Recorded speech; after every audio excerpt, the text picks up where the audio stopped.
सुनिए, आज पूरे गांव में अजीब सी बातें हो रही हैं। आपको तो पता ही नहीं चलता कि बाहर क्या चल रहा है। अब दिन भर काम के चक्कर में बाहर रहूं या गप्पे सुनूं? क्या हुआ है अब? गांव वाले कह रहे हैं कि आषाढ़ की इन रातों में ठीक 12 बजे एक भयानक आवाज गूंजती है। कोई मदद के लिए पुकारता है। लोग बहुत डरे हुए हैं। अरे चंपा, तुम भी इन अफवाहों पर ध्यान देती हो?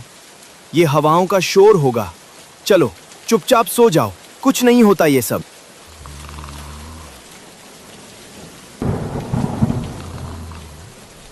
बचाओ, मेरी मदद करो, कोई है? बचाओ। सुना आपने? ये वही आवाज है, वही जिसके बारे में पूरे संतोषपुर में चर्चा हो रही है। ये कोई वहम नहीं है। हाँ चंपा, आवाज तो एकदम साफ थी। ऐसा लग रहा है जैसे कोई बिल्कुल हमारे आंगन में खड़ा चिल्ला रहा है। मुझे जाकर देखना ही होगा। नहीं, आप कहीं नहीं जाएंगे। आधी रात को कोई अनजान शक्ति आपको नाम लेकर बुला रही है। ये ठीक नहीं है। अरे डरो मत, मैं बस दरवाजे की ओट से झांक कर आता हूँ। कुछ नहीं होगा, मैं बस देखूंगा कि आखिर माजरा क्या है। तुम यही रुको।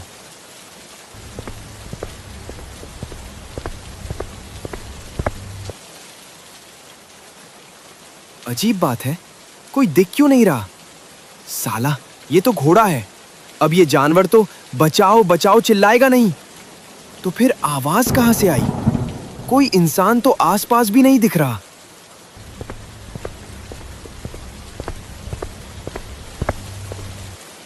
क्या देखा आपने? कौन था? कोई नहीं है चंपा, बस वही घोड़ा खड़ा है पेड़ के नीचे। घोड़ा? पर आवाज तो इंसान की थी। वही तो, मुझे लगता है गांव का ही कोई शरारती तत्व हमसे मजे ले रहा है। झाड़ियों में छिपकर आवाज निकाल रहा होगा ताकि हम डर जाएं। वो घोड़ा भी शायद उसी का होगा। पर मदन, इतनी तेज बारिश में कोई मजाक क्यों करेगा? अब चुपचाप सो जाओ, सुबह देखूंगा कि किसका घोड़ा खुला घूम रहा है। बेकार में नींद का सत्यानाश कर दिया।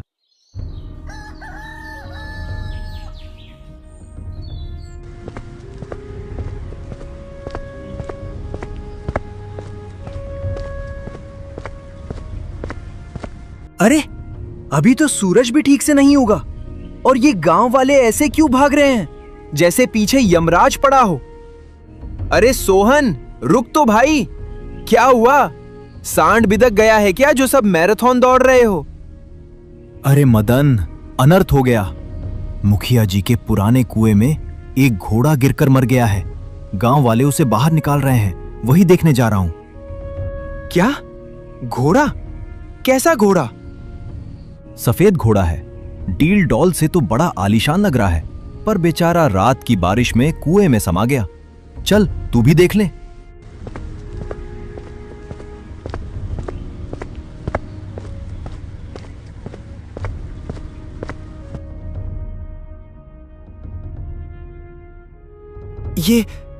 ये तो वही घोड़ा है।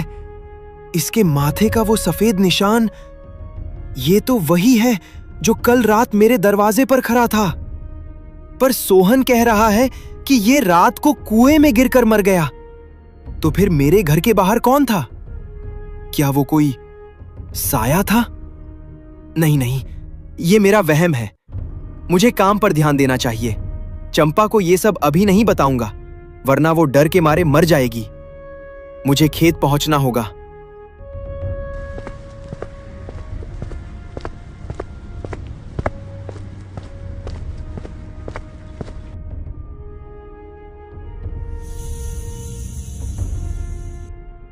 अरे बाप रे, ये क्या बला है? अभी अभी मैं इसे कुएं के पास मरा हुआ देखकर आया हूं, और ये यहां। क्या मैं पागल हो रहा हूं या कोई भूत मेरे पीछे पड़ गया है? वो आवाज, वो घोड़ा, आखिर वो मुझसे क्या चाहता है?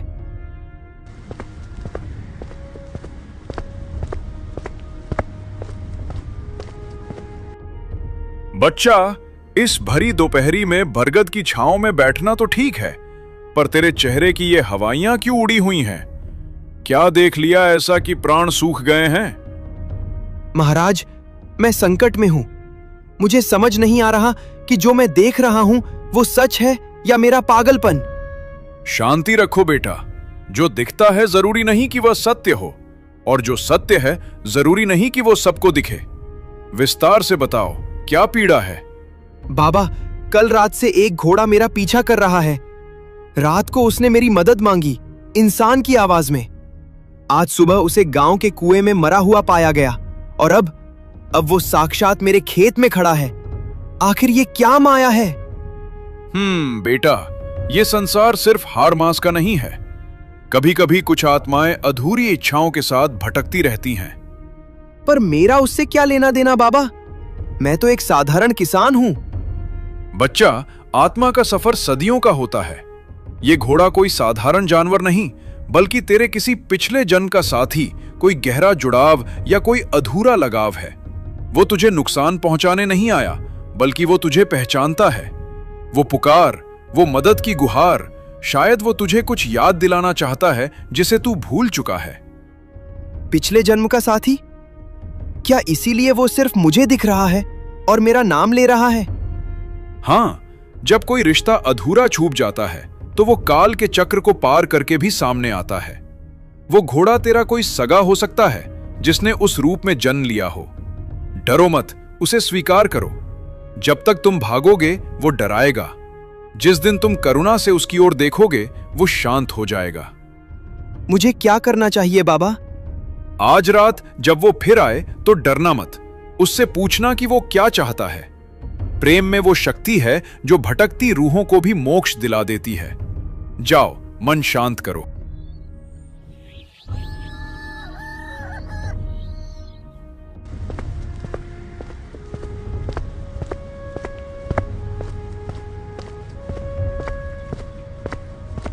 अरे, क्या हुआ आपको? सुबह तो अच्छे भले गए थे, अब ऐसे लग रहे हैं जैसे कोई मुर्दा देख लिया हो। तबीयत तो ठीक है? चंपा, जो मैं कहूंगा शायद तुम्हें यकीन ना हो। आज सुबह मुखिया के कुएं में वही घोड़ा मरा हुआ मिला जो कल रात हमारे घर के बाहर था। क्या? मरा हुआ? तो फिर कल रात जो हमने देखा वो क्या था? यही तो रहस्य है। और हद तो तब हो गई जब वही घोड़ा मुझे मेरे खेत में जिंदा खड़ा दिखाई दिया। बाबा कह रहे थे कि ये मेरे पिछले जन्म का कोई नाता है, कोई अधूरा जुड़ाव है जो मुझे पुकार रहा है। हे भगवान, ये सब क्या हो रहा है? सुनिए, आप कहीं मत जाइए। ये सब छलावा हो सकता है। चुपचाप हाथ मुंह धोइए और खाना खाकर सो जाइए। सुबह देखेंगे जो होगा। ठीक कहती हो। शायद थकान की वजह से मुझे मतिभ्रम हो रहा है।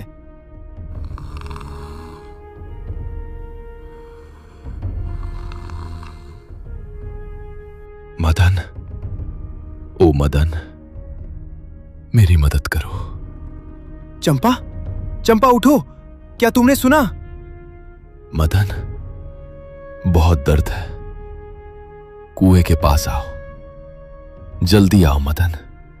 ये तो वही आवाज है, पर चंपा को सुनाई क्यों नहीं दे रही? क्या बाबा सच कह रहे थे?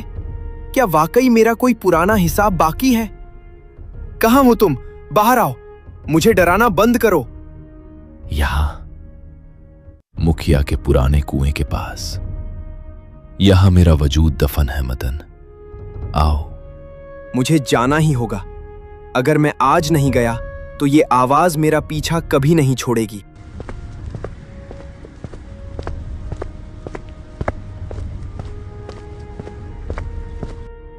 मैं यहां आ गया हूं। कौन हो तुम? कहां छिपे हो? सामने आओ। आ गए मदन, बहुत खूब।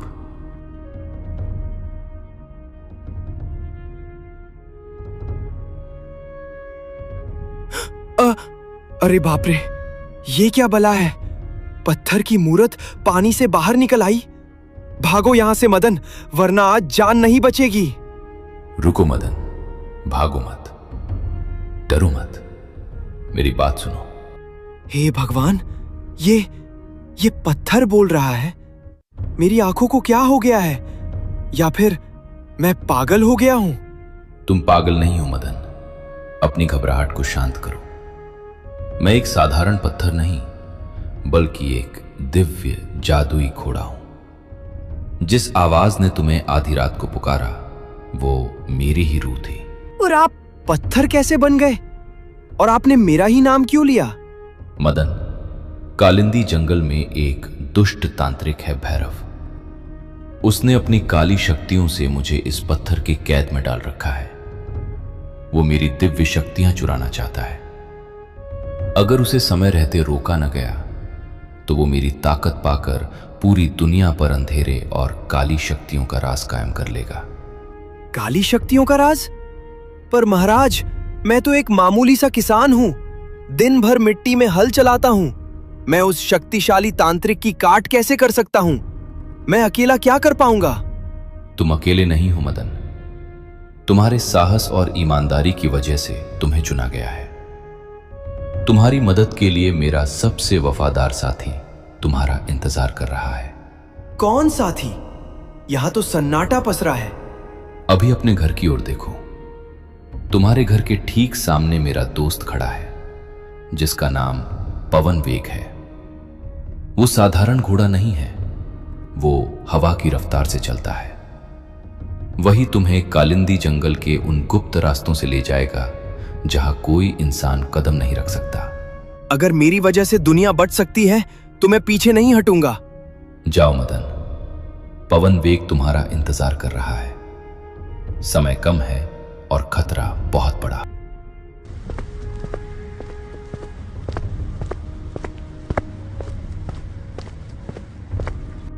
चंपा, चंपा, दूर हटो उस जानवर से। पागल हो गई हो क्या? पता नहीं कहां से आ गया है।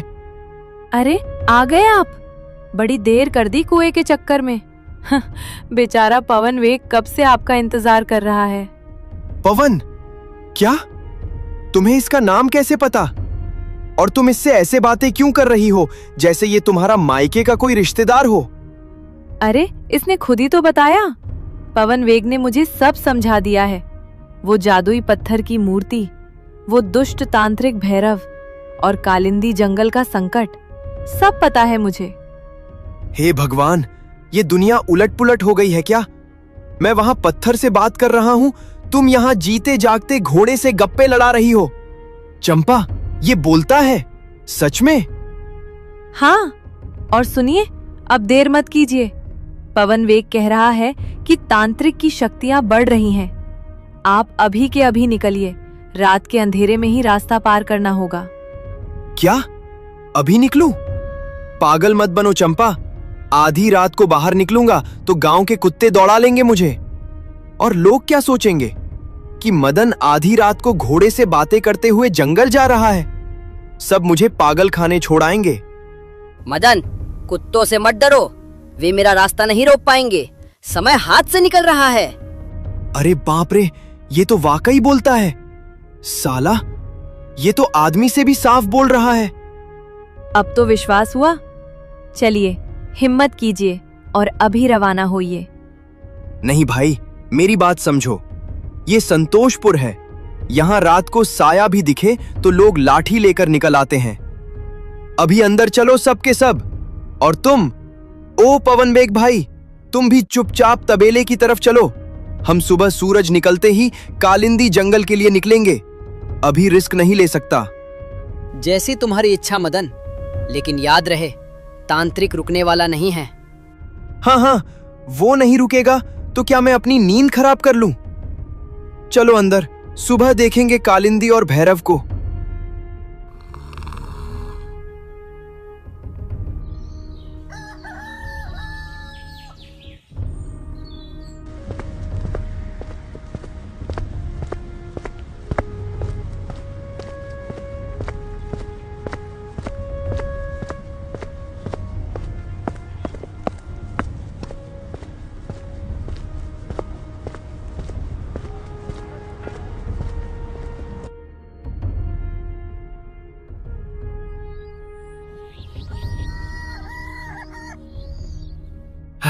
बस भाई पवन वेग, अब मेरे बस का नहीं है।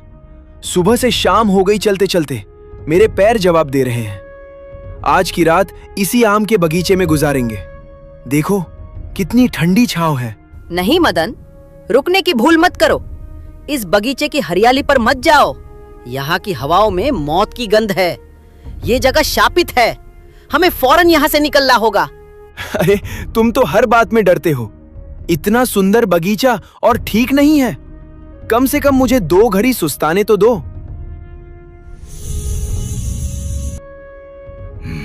भूख, बड़ी भूख लगी है, पर खाने के लिए यहाँ कुछ नहीं है सिवाय तुम दोनों के। अरे बाप रे, इतना बड़ा पंछी और बोल रहा है। ओ पंछी भाई, इस बगीचे में इतने आम लगे हैं, तुम फल क्यों नहीं खाते? फल? मैं इन फलों को छू तक नहीं सकता। न कोई पक्षी नहीं हूं मदन, मैं एक इंसान हूं। बरसों पहले मैंने एक भूखे साधु को सिर्फ इसलिए लाठियों से पीट डाला था क्योंकि उसने मेरे बगीचे से एक फल तोड़ा था। उस महात्मा ने मुझे श्राप दिया कि मैं पक्षी बनकर तड़पूंगा और कभी अपनी भूख नहीं मिटा पाऊंगा। तो तुम हमसे क्या चाहते हो? मुझे पता था तुम दोनों यहां आओगे। भैरव तांत्रिक ने मुझे तुम्हारी खबर दी थी। मेरी मुक्ति का एक ही रास्ता है, या तो तुम मुझे मार डालो या फिर मैं अपनी भूख मिटाने के लिए तुम्हें कच्चा चबा जाऊंगा। तैयार हो जाओ। हाँ, पवन वेग, बचाओ मुझे, ये तो हमें खा जाएगा। मदन पीछे हटो। ये अब कोई इंसान नहीं, एक हिंसक साया बन चुका है। अगर तूने मौत ही चुनी है अभागे, तो पवन वेग की शक्ति का सामना कर।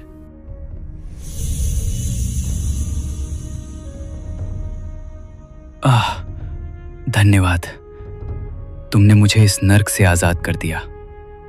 मदन, संभल कर रहना।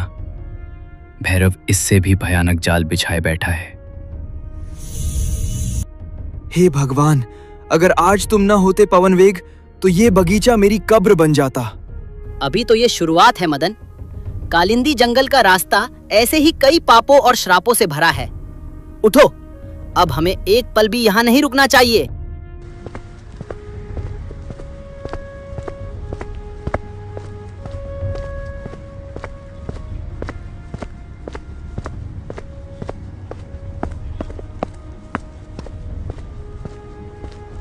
रुक जाओ तुच्छ मानव, कालिंदी की सीमाओं में पैर रखने का साहस कैसे किया?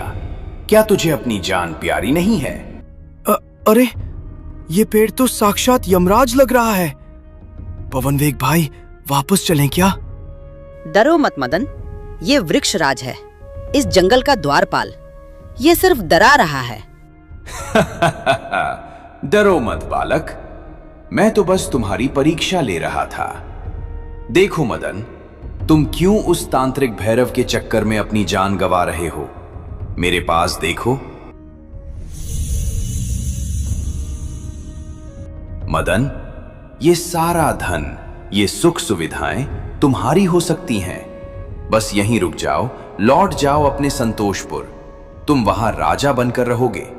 क्या रखा है उस जादुई घोड़े को बचाने में? बाप रे, इतने हीरे! चंपा तो खुश हो जाएगी। पवन वेग, क्या सच में हम ये सब लेकर घर जा सकते हैं? मदन, होश में आओ। ये माया जाल है। अगर तुम इन हीरो को छुओगे तो तुम भी पत्थर बन जाओगे। याद करो उस जादुई मूर्ति की पुकार। अगर भैरव जीत गया तो ये सोना भी मिट्टी बन जाएगा। धिक्कार है मुझ पर। वृक्षराज, मुझे आपका लालच नहीं चाहिए। मैं यहाँ दुनिया को बचाने आया हूँ, अपनी जेब भरने नहीं। रास्ता छोड़िए। लालच को जीत लिया, भय को जीत लिया, पर क्या बुद्धि को जीत पाओगे? बिना उत्तर दिए कोई आगे नहीं बढ़ा है। मैं तुम दोनों से एक एक सवाल करूंगा।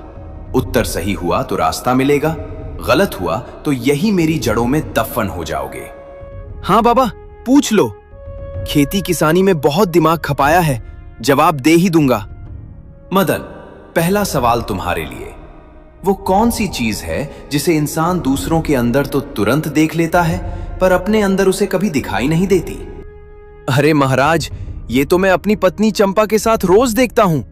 इंसान दूसरों की गलती तो पलक झपकते ही पकड़ लेता है, पर वही गलती जब खुद करता है तो उसे लगता है कि वो तो महान है। इसका उत्तर है अपनी खुद की गलती। एक साधारण किसान से इतने गहरे जवाब की उम्मीद नहीं थी। ठीक है, अब पवनवेग तुम्हारी बारी। पवनवेग, तू दिव्य घोड़ा है। तू बता, वो कौन सी चीज है जो कल भी थी और कल भी होगी पर आज वो नहीं है? वृक्षराज, इसका उत्तर काल के चक्र में छिपा है। वो है समय। जिसे हम कल कहते हैं वो आज कभी नहीं होता। जब वो आता है तो वो आज बन जाता है, इसलिए कल कभी आता ही नहीं। बहुत खूब। पर अब आखिरी सवाल, और ये सवाल तुम दोनों के लिए एक ही है। अगर ये बता दिया तो समझो तांत्रिक भैरव के आधे प्राण तुमने यहीं जीत लिए। वो कौन सा युद्ध है जिसे जीतने वाला हमेशा हार जाता है और हारने वाला हमेशा जीत जाता है? महाराज, इसका जवाब थोड़ा हटके है। वो युद्ध है अपने अपनों से किया गया प्रेम का युद्ध। जब हम अपनों से बहस में या किसी बात पर जीत जाते हैं तो असल में हम उस रिश्ते को हार जाते हैं, और अगर हम अपनों की खुशी के लिए जानबूझकर हार जाएं तो असल में हम उनका दिल जीत लेते हैं। मान गया मदन, तेरी इसी सादगी और समझदारी ने मुझे हरा दिया। जिसके पास अपनों के लिए हारने का कलेजा है, वही भैरव जैसी नफरत की दीवार को ढहा सकता है। आओ, रास्ता साफ है। तांत्रिक का किला अब यहां से सिर्फ 1 कोह की दूरी पर है। शुक्रिया महाराज। पवनवेग भाई, अब अपनी असली रफ्तार दिखाओ। सूरज ढलने से पहले हमें किला फतह करना है।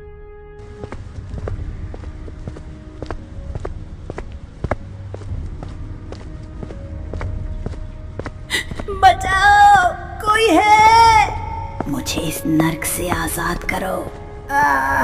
मेरी हड्डियां टूट रही हैं। रुको पवनवेग, सुना तुमने? कोई औरत बहुत मुसीबत में है।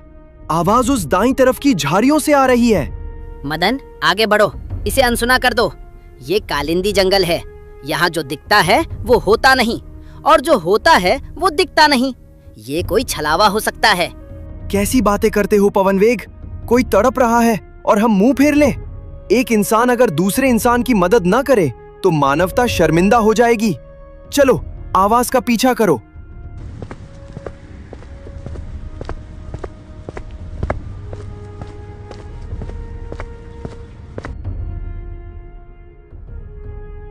अरे माँ जी, आप यहाँ इस पिंजरे में क्या कर रही हैं? ये हाल किसने किया आपका? बेटा, तुम फरिश्ता बनकर आए हो। उस निर्दयी तांत्रिक भैरव ने मुझे यहाँ कैद कर रखा है।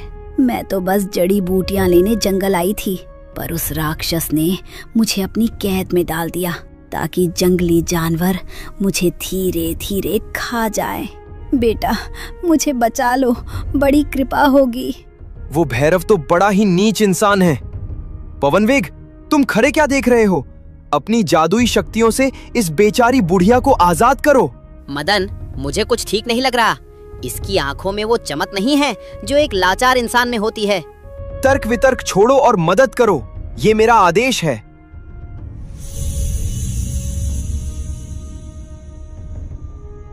अरे बाप रे, ये क्या हो गया? चंपा, बचाओ, ये तो डायन है। पवनवेग, मैंने तुम्हारी बात क्यों नहीं मानी? मदन, संतोषपुर के भोले इंसान, डरो मत। अगर मैं तुम्हें मारना चाहती तो पिंजरा खुलते ही तुम्हारा गला रेत देती। तो तुम क्या चाहती हो? तुम सच में डायन हो? हाँ, मैं वही हूँ जिसे तुम लोग डायन कहते हैं, लेकिन मैं बुरी नहीं हूँ। मुझे भी उस भैरव तांत्रिक ने अपनी दासी बनाने के लिए कैद किया था। उसने मेरी सारी जादुई शक्तियाँ अपनी काली साधना के लिए छीन ली थीं। तुमने मुझे आज़ाद किया है, इसलिए मैं तुम्हारी मदद करूँगी। हमारी मदद? तुम जानती हो हम कहाँ जा रहे हैं? मुझे सब पता है। तुम उस स्वर्ग लोक के जादुई घोड़े को बचाने जा रहे हो, जिसे उसने पत्थर बनाकर कुएं में डाला था, और अब उसकी रूह को अपनी गुफा में कैद कर रखा है। आज काली अमावस्या है। आज रात वो उसकी सारी शक्तियां सोख लेगा। अगर ऐसा हुआ तो फिर कोई उसे नहीं रोक पाएगा। क्या तुम उस गुफा का गुप्त रास्ता जानती हो? क्योंकि भैरव ने चारों तरफ भ्रम की दीवार खड़ी कर रखी है। हाँ, भैरव की उस गुफा तक पहुंचने का रास्ता सिर्फ मैं जानती हूँ, क्योंकि उसी गुफा में मेरी शक्तियाँ भी दफन हैं। चलो मेरे पीछे, मैं तुम्हें सीधे उस काल कोठरी तक ले जाऊंगी जहाँ जादुई अश्व कैद है।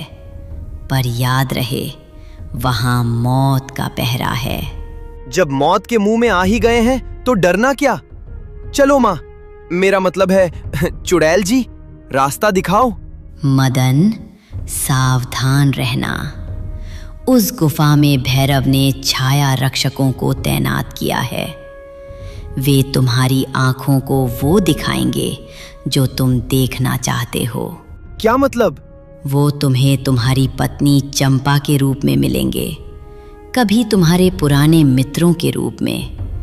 लेकिन तुम्हें रुकना नहीं है, बस अपनी धुन में चलते रहना। समझ गया, लेकिन एक बात बताओ, तुम हमारी मदद क्यों कर रही हो? क्योंकि भैरव ने सिर्फ इंसानों को नहीं, बल्कि हम जैसी रूहों को भी गुलाम बनाया है। मुझे मेरा सम्मान और मेरी आज़ादी चाहिए, और वो सिर्फ तुम्हारी सादगी और पवन वेग की ताकत से ही संभव है।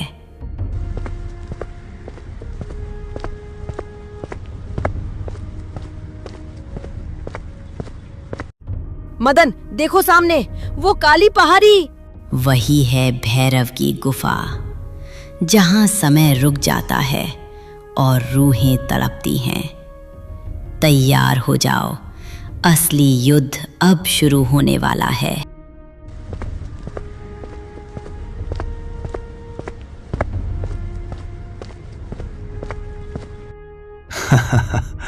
तो आखिरकार मौत के सौदागर यहाँ पहुंच ही गए, और साथ में इस गद्दार चुड़ैल को भी लाए हो।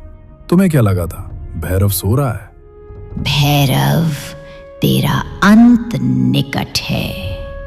आज काली अमावस्या है, लेकिन ये काली रात तेरे पापों का घड़ा फोड़ने आई है। इन दोनों को अंदर जाने दे, वरना पछताएगा। तू मेरी कैद से भागकर मुझे धमकी देती है? जिस आग ने तुझे शक्तियां दी थी, वही आग आज तुझे भस्म करेगी।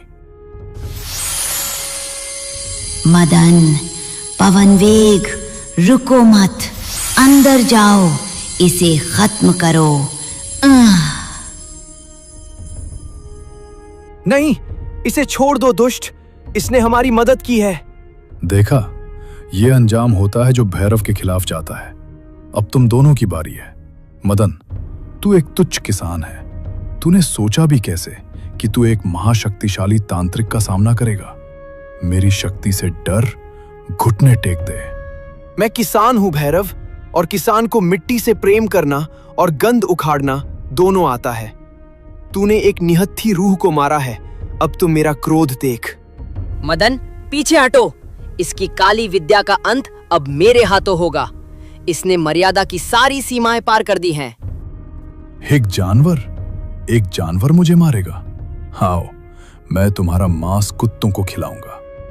भैरव, तू भूल गया कि मैं कौन हूँ? मैं धर्म का रक्षक हूँ।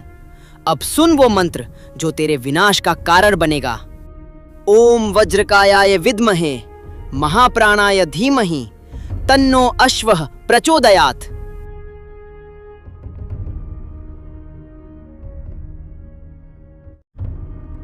ये क्या है? मेरी शक्तियां काम क्यों नहीं कर रही हैं? ये रोशनी, मेरी आंखें जल रही हैं। रुको, इसे बंद करो। अधर्म का अंत ही सृष्टि का नियम है भैरव। ये प्रहार उस जादुई पत्थर के घोड़े के लिए जिसे तूने कैद किया, और ये उस डायन के लिए जिसे तूने अभी भस्म किया। खत्म, सब खत्म हो गया। हाँ मदन, अंधकार का अंत हुआ, लेकिन अभी काम पूरा नहीं हुआ है। गुफा के भीतर चलो, वहां जादुई अश्व हमारा इंतजार कर रहा है। धन्य हो मदन, धन्य हो पवन वेग। आज तुमने स्वर्गलोक और पृथ्वीलोक दोनों को बचा लिया। महाराज, मैं तो बस एक किसान हूं। मुझे तो बस अपने गांव की शांति चाहिए थी। तुम्हारी इसी सरलता ने तुम्हें विजेता बनाया। जाओ मदन, संतोषपुर अब सुरक्षित है और पवन वेग हमेशा तुम्हारे पास रहेगा, एक मित्र बनकर। तो दोस्तों, कैसी लगी आपको हमारी ये कहानी? अपनी राय कमेंट में जरूर दें ताकि हम मदन और पवन वेग के अगले रोमांचक भाग के साथ जल्दी लौट सकें। हिम्मत और दोस्ती की इस जंग को अगर आपने पसंद किया है तो वीडियो को लाइक करें। मिलते हैं अगले भाग में एक नए रहस्य के साथ।